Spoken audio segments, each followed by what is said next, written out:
धीमे धीमे तस्वीर जो है रोज काफी साफ हो रही है और हिमाचल प्रदेश से तस्वीर काफी साफ हुई है। अब देखिए, हिमाचल प्रदेश में से शुरुआत करते हैं पहले।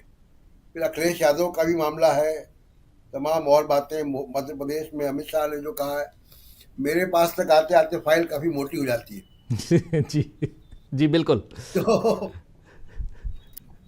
तो मसला ये है राजीव जी कि हिमाचल प्रदेश में पहली बात तो ये हम लोग समझ लें कि राहुल गांधी और खड़गे साहब की जो टीम वर्क है, जो आइडियोलॉजिकल कमिटमेंट है और जो सिनर्जी है, वो अद्भुत है। और बिल्कुल ये वैसे ही है जैसे कि मोदी और अमित शाह की बीजेपी में है। तो खड़गे साहब की और राहुल गांधी की जो केमिस्ट्री है, उसने ऑपरेशन लोटस को उल्टा कर दिया।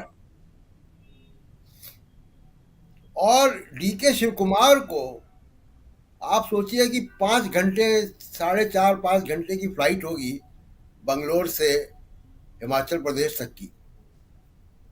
उतना दूर डीके शिव कुमार को भेजने का क्या मतलब था, जबकि दिल्ली से बड़े बड़े वजनदार नेता जा रहे थे? कोई मतलब था ना। डीके शिव कुमार राहुल गांधी के का मैसेज लेके वहां गए थे। वो राहुल गांधी का प्लान जो है वो डीके शिव कुमार के पास था। ये सोफे में धसे हुए जो वहां पे फोटो में दिखाई दे रहे हैं लोग, उनके पास नहीं था राहुल गांधी का प्लान। जी। और वो प्लान यही था कि ठीक है कि हमारा एक बड़ा वकील और राज्यसभा का एमपी तो चुनाव जो है वो नहीं निकल पाया, लेकिन आगे का इनका कामयाबी का रास्ता रोक दें। 6 लोगों की मेंबरशिप खत्म कर दी गई, बड़ा फैसला। और अब मोदी जी गारंटी बांट रहे हैं आजकल रोज। मैं पूछना चाहता हूं कि क्या, और ये एमएलए भी पूछे बीजेपी के लोगों से, अब जो अब एमएलए नहीं रहे, 6 एमएलए, कि वो मोदी जी गारंटी उनको देंगे कि बीजेपी का टिकट मिलेगा उपचुनाव होंगे तो? क्या वो जीत पाएंगे? किस पार्टी का टिकट से खड़े होंगे वो? तो जी। अब दूसरी बात कि सरकार पे कोई संकट नहीं है। ये केवल मीडिया और बीजेपी समर्थित मीडिया में प्रचार है केवल। जिसको भी कानून और संविधान और राजनीति की जरा सी भी समझ है, एलिमेंट्री समझ भी है, देखिए, वहां पे हम लोग चर्चा ऑलरेडी कल कर चुके हैं, फिर से मैं दोहरा दूं कि विश्वास प्रस्ताव ही होता है फाइनेंस बिल पर जो मतदान होता है। बिल्कुल। फाइनेंस बिल कल पास हो चुका है। फाइनेंस बिल के पास होने का मतलब है कि 6 महीने तक कोई अविश्वास का प्रस्ताव नहीं आ सकता, जब तक कि कोई बहुत भयंकर वहां पे संवैधानिक संकट न खड़ा हो जाए। जी। वो अब होता नजर नहीं आ रहा है। असेंबली एडजर्न हो चुकी है। 10 दिन 12 दिन के अंदर लोकसभा के चुनाव होने वाले हैं। क्या मॉडल कोड ऑफ कंडक्ट के बीच में सरकारें गिराने और विधायक खरीदने के काम में लगेंगे मोदी साहब?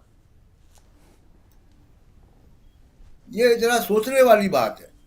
तो इसलिए वो कोई उसमें हो नहीं सकता।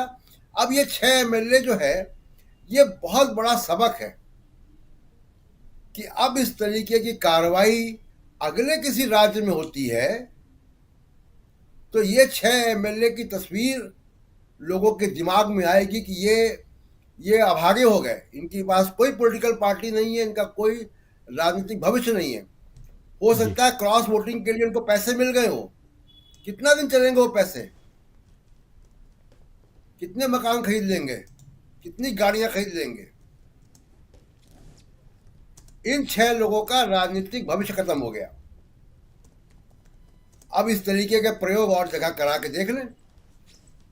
तो ये बड़ा स्पष्ट संदेश राहुल गांधी की तरफ से डीके शिव कुमार वहां लेके गए थे। अगर डीके शिव कुमार वहां नहीं होते तो शायद ये नहीं होता। समझा बुझा के बात गई, बीत गई, कुछ रफू किया जाता मामले को। तो ये तो हिमाचल की कहानी है। अब जहां तक अखिलेश यादव को सीबीआई का सम्मन, जी। देखिए, हम थोड़ा सा मामले की डिटेल में जाएं अगर राजीव जी, वो क्या है। वो माइनर मिनरल्स की हमीरपुर में माइनिंग का केस है जिसमें 11 अभियुक्त हैं, 2012 से 2016 तक के बीच का। उसमें 2012 और 13 के बीच में अखिलेश यादव के पास माइनिंग डिपार्टमेंट था।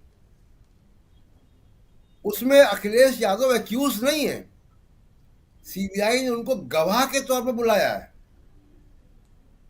आरोपी नहीं है वो, जी। इन्वेस्टिगेशन में मदद के लिए बुलाया है, पहली बात। दूसरी बात, ये माइनर मिनरल्स हमीरपुर कोई राज्यव्यापी कोई बड़े 4-5 जिलों का मामला नहीं है, हमीरपुर के माइनर मिनरल्स की माइनिंग का मामला है। ये माइनर मिनरल्स क्या है वो भी बता देता हूं। गिट्टी, मोरंग, बालू, मिट्टी, ये है माइनर मिनरल्स। ये बॉक्साइट, आयरन ओर, कोयला नहीं है। तो ये बहुत मामूली मामला है, और इसको लेकर ये मीडिया, सीबीआई ने नोटिस भेजा, सीबीआई, जैसे ऐसा मन लग रहा है कि सीबीआई अभी अखिलेश यादव को जीप में बैठा के घसीटते हुए ले आएगी। अरे भाई, कोई कानून का राज है ना, कानून का राज जी। तो चलेगा ना। तो ये मामला बहुत ही मामूली मामला है। अब दूसरी बात की, देखिए, जो 300 सीटों का और सब बातें होती हैं, देखिए, ये प्रचार है। हम लोग पत्रकार हैं, हम लोग प्रचार से प्रभावित नहीं होते। बिल्कुल। हमारे पास डेटा है, हमारे पास एनालिसिस है, हमारे पास तमाम सारे सूत्रों की बातें हैं। बीजेपी का इंटरनल असेसमेंट, आरएसएस बीजेपी का इंटरनल असेसमेंट 200 से 220 सीटों पे मान कर चल रहा है। उससे वो इम्प्रूव करने की कोशिश करेंगे। उनका इंटरनल असेसमेंट 200 से 220 सीटों का है, बाकी प्रचार है। तो प्रचार में क्या हमको एनालिसिस करनी है। दूसरी बात कि जो मोदी साहब, जो अभी भी देखिए, जो जिन्होंने अभिषेक मनु सिंघवी को हराया, वो भी कांग्रेस से आयातित हैं। केवल आयातित नहीं है, परिवारवादी राजनीतिक भी हैं। उनके पिताजी भी मिनिस्टर थे और स्पीकर थे विधानसभा के, हिमाचल विधानसभा के। तो जी। केवल आपने कांग्रेसी नहीं लिया है, परिवारवाद वाला कांग्रेसी लिया है। 77 एमपी परिवार से वो कांग्रेस के पूर्व कांग्रेसी हैं मोदी साहब की लोकसभा में। आपने बड़े बड़े दिग्गजों को, अभी हमने विधानसभा में देखा, बड़े बड़े दिग्गजों को आपने बैठा दिया, शिवराज सिंह चौहान को, रमन सिंह को, वसुंधरा राजे को। किनको आप लेकर आ रहे हैं पार्टी में? अशोक चौहान को, परिवारवाद, कांग्रेस। वो मिलिंद देवरा, कांग्रेस से। वो तो वॉशिंग मशीन का साइज छोटा पड़ गया, वरना कमलनाथ भी आ जाते। अब ये मामला क्या चल रहा है? मामला ये चल रहा है, देखिए, कि ये आरएसएस मुक्त बीजेपी बनाई जा रही है। हम्म। मोदी और अमित शाह मिलकर इसको आरएसएस मुक्त बीजेपी बना रहे हैं, ताकि पार्टी के अंदर जो कंट्रोल है वो उनके द्वारा लाए गए नेताओं का होगा। वो बड़े बड़े स्टालवर्ड जिनकी आरएसएस के यहाँ उठना बैठना है, उनको धीमे धीमे किनारे किया जाएगा।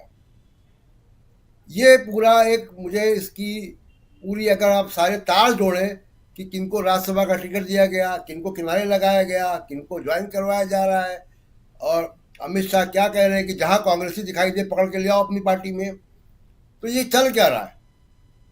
वो चल यही रहा है कि आरएसएस मुक्त बीजेपी बनानी है। और अभी धीमे धीमे आप देखिए, दिल्ली की तस्वीर आपको देखिए, दिल्ली की 7 सीटें फंस रही हैं। आसान नहीं है। कर्नाटक में आपका अलायंस अभी जेडीएस से नहीं हुआ है, 25 सीटें बीजेपी जीत कर आई, 24 में लड़ने को तैयार है, वो जेडीएस और मांग रही है। जेडीएस के व्यक्ति को आप राज्यसभा नहीं भेज पाए अभी तक। इस चुनाव में आपको हार माननी पड़ी वहां पे। आंध्र प्रदेश में आपका अलायंस नहीं हो पाया, वो 5 सीट से ज्यादा देने को तैयार नहीं है टीडीपी आपको। तो दक्षिण जी। भारत बीजेपी ने ऑलरेडी ऑलमोस्ट गिव अप कर दिया है। बिहार का भी आपने बता ही दिया। जी। तो सीटों का तालमेल नहीं हो पा रहा है। दिल्ली एक ऐसी जगह है जहां फंसा हुआ मामला। दिल्ली दिल्ली के बारे में कहा जाता है कि जिसकी दिल्ली उसी की सरकार। तो दिल्ली में क्या आज बीजेपी का कोई नेता कैमरे के सामने तो बोल देंगे, क्या कैमरा बंद करके कह सकता है कि साथ की साथ तो वो जीत रहे हैं? मुश्किल है। तो जी, बिल्कुल। इसलिए मैं कह रहा हूँ चुनाव की तस्वीर जो है बड़ी तेजी से साफ हो रही है राजीव जी।